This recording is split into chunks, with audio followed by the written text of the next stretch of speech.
Hey everyone, welcome to Dynamic Tech Reviews, where we cover everything that new technologies and gadgets have to offer. Today we have Google's first foray into the budget phones with the Pixel 3a series. So here we got the Pixel 3a and the Pixel 3a XL. Now they both retail for less than the flagship Pixel 3 series, but does that make them low quality phones? Let's find out. So Google's taking an interesting step with their smartphone series. They're shifting the focus away from the flagship Pixel 3 to the more budget-friendly alternative for the Pixel 3a and the Pixel 3a XL. Alternative, maybe that's what the A stands for. Now, where the Pixel 3 series retails for over $1,000 each, the Pixel 3a and 3a XL are just going to be $659 and $779 respectively. But what do you lose when you transfer from the flagship series to the 3a series? And besides size, right?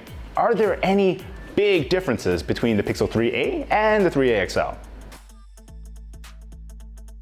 So the biggest difference between the Pixel 3a and the 3a XL are obviously, well, the screen sizes, right? So over here we have a 5.6-inch Full HD Plus OLED display with a resolution of 2220 by 1080.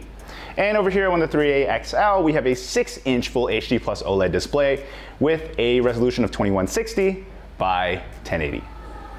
That aside, both the 3a and 3a XL run on Android 9.0 Pie and feature a Snapdragon 670 core.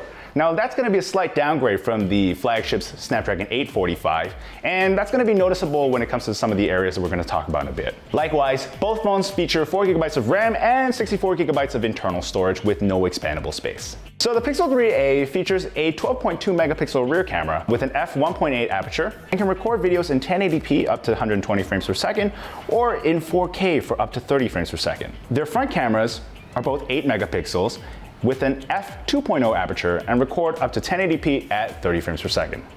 Now, like all Pixel phones on the market, these feature USB-C ports, and this time around, Google has brought back the classic headphone jack, which we are huge fans of. So what are the differences between the Pixel 3a series and last year's Pixel 3 series? Of course, in order to provide this budget alternative, Google had to make sacrifices somewhere. So where do they do them? We've actually lost last year's glass body for a plastic body. And at the same time, Google has actually removed the wireless charging features. So if you were a fan of that, you might be a little bit disappointed. In terms of the screen, Google has replaced last year's notches with bezels for this year, which, if you guys are notch haters, it's time to celebrate. As for the processors, instead of Snapdragon 845, we actually get a newer but slower Snapdragon 670.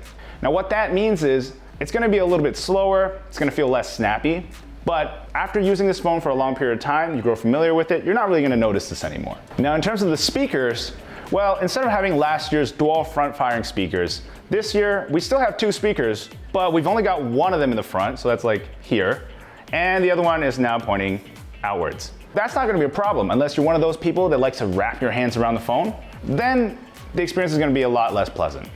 Now in terms of the camera setup, the Pixel 3a series actually features the exact same rear camera as last year's Pixel 3 series. The difference, however, is on the front. So in the front, now instead of having two cameras, we've only got one. For those of you who like wide-angle selfies, that's not going to be a thing anymore.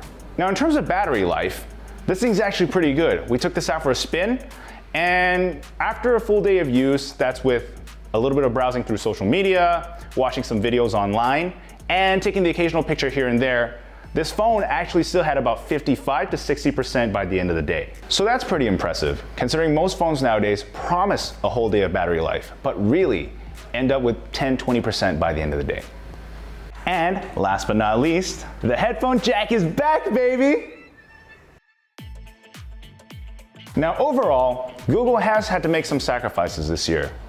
And for us, we've lost the wireless charging, we've lost the premium glass finish, and we've gotten a downgraded processor. However, we have a camera that matches the flagship series, and in terms of silver linings, we've actually gotten an improved battery life, we've lost the notches, and the return of the headphone jack. If you're looking for a budget alternative packed with features, well, then the Pixel 3a is where you want to go. If you want a larger screen real estate, go for the Pixel 3a XL. Thanks for tuning in to Dynamic Tech Reviews. If you like what you saw today, hit the subscribe button and stay tuned for more. And I guess with that, we're going to see you in the next one.